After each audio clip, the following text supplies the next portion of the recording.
Amid concerns over a lack of visible progress in the tariff negotiations with the U.S., South Korea's top office gave a briefing today regarding the progress so far.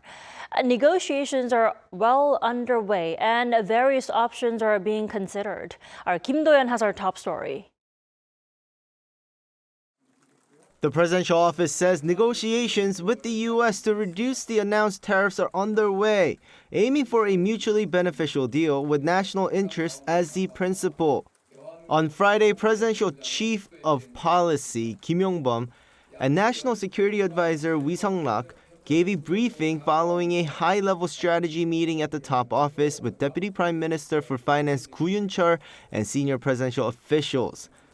This also came as Korea's industry and trade ministers met with U.S. Commerce Secretary Howard Lutnick in Washington on Thursday local time.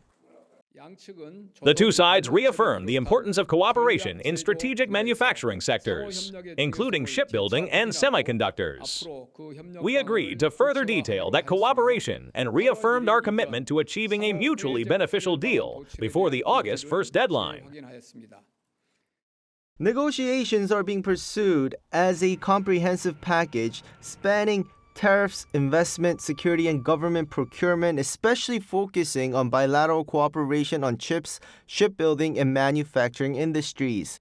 While concerns have been raised over a lack of visible progress, especially following the cancellation of a planned meeting between Deputy Prime Minister Koo and U.S. Treasury Secretary Scott Bessent, as well as the National Security Advisor Wee not being able to meet his U.S. counterpart Marco Rubio in person during his trip to Washington.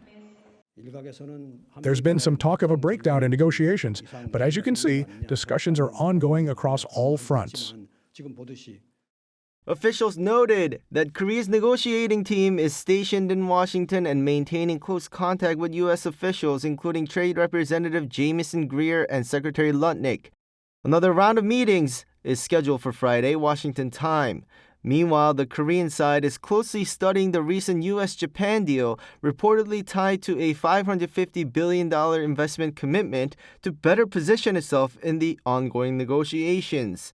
Seoul is also assessing what terms were actually agreed to, as much of the content remains undisclosed. Kim Do-yeon, ArirangNews.